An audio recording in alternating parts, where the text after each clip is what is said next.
So this is a follow-up to my last video where I talked about my Mini 4 Pro that I ordered that I was sending back because it was too heavy. In a nutshell, I wanted to have a drone that was under the 250 gram threshold so I didn't have to play in the remote ID world. I wasn't really interested in being part of that. So I knew if I was going to do that, I needed to have a drone that was lighter. Well, I had bought the version of the drone that came with the heavier battery that kind of knocked it up to about 300 grams, and I didn't want that, so I returned it. Um, there was a lot of interaction on that video, more than I've ever had in such a short period of time on any video I've ever made. Now, with that interaction came a whole lot of really great information. I mean, you all are pretty smart out there. There's no question about it. Um, I knew some of this stuff like maybe a year and a half, 2 years ago, but I really didn't use my drone all that much last year. So all of this stuff was kind of out of sight, out of mind to me. I think when I look back at my logs, I think I used my drone for about a total of 45 minutes last year.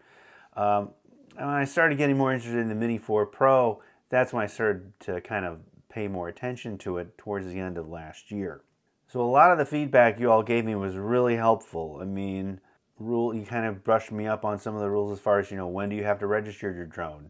Well, you have to register your drone if it's under 250 grams if you're using it as a Part 107 license, which I am not. I'm just a recreational flyer. I don't need to kind of adhere to all the extra restrictions because I'm not looking to make any money with my drone. Right now, I'm waiting for my Mini to show up. I reordered, it's coming in. But in the meantime, I do have another drone that is over the 250 gram threshold. It's one of these Mavic Air 2s. This is definitely heavier.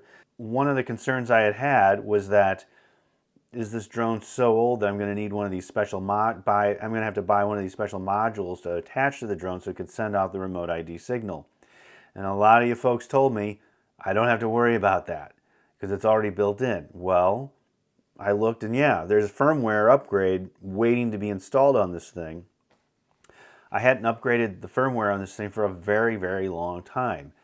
So I decided, well, let's go ahead and install it and see what it looks like. And I installed it, and there's the remote ID information that it's ready to start to emit. Great. The one thing that I just had seen in some of my other videos, some other videos I used to kind of follow up on that was this app called Drone Scanner. So I'm thinking, well, this thing's emitting the remote ID now, so let's see what actual information there is, because based on the videos I've seen in the past, it's going to tell you where your drone is, what the flight path is, where your pilot is, all that kind of stuff that I really don't want people to know about. Downloaded the app, sent this drone up in the air with the remote ID, and nothing, it wasn't finding anything. And now it turns out that when I looked a little more carefully at the comments of the drone scanner app on the Apple Store, because self-admittedly, I do a lot of this stuff half-cocked and I don't necessarily read every single word of everything. Yeah, it had a 1.7 rating, and I thought maybe it's been so long it's been fixed. But as I go through the comments, it's like this does not work on an iPhone. This does not work with an iPhone. So I guess that means that the iPhone is not picking up the signal that the drone is sending out. So if the iPhone's not picking up the signal, then the app can't find it. Okay, so in a way, that's kind of good because it eliminates anyone with an iPhone from being able to see where I am. Now, it doesn't mean people with Androids can't see where I am. So what I want to do with my experiment next is to borrow an Android phone, one of those green bubble machines, and test it out on that and see what sort of information there is. My intent really is probably not going to fly my Mavic Air 2 all that much anymore now that I have the Mini 4 Pro. Because that has a lot of features, aside from the weight and all that other stuff. A lot of camera features that I'm really interested in, the sensor features that I'm interested in. I want to see how that all works. When I think about all the interactions I had, it really most of it was very informative. We hear what you're saying, but these are the real rules. This is what you need to worry about. These are the things you don't need to worry about. Then there's a camp of, I didn't even know all this stuff. Thanks for the comments. So, you know, even now, like me, there's, you know, some lack of information when it comes to remote ID. The other camp is, of course, you know, what are you doing? You shouldn't even be flying. If you don't know this information, you don't belong in the air. You know, fair opinion to have.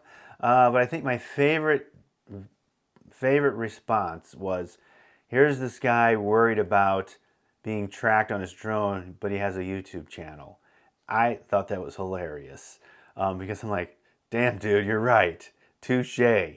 But that said, let's kind of steer back to what I want to do with this drone. So, like I said, with my Air 2, I had not really used it much at all last year. In fact, I think I hadn't used, last time I used it was maybe last June, like June of 23. And actually, I hadn't even used the drone after the September 16th deadline, where everyone's supposed to be either in compliance with remote ID or at least on the way of becoming compliant. I know that the FAA's kind of built in some extra time, I think, going into March of this year, where you have a lot of extra time to make sure you're compliant. Maybe you're waiting for one of those modules to show up or something. I don't know. But in the meantime, I went out to that Drone Zone website of the FAA and actually wound up taking the Trust certificate. It's basically a little quiz that recreational flyers are supposed to take.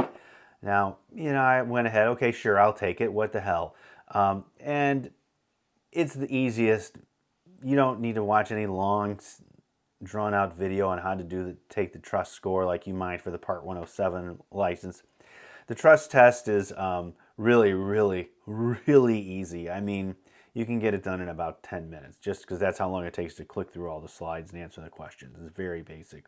But once it's done, you get a certificate that you can put on your phone, and you can use that if someone asks you about it.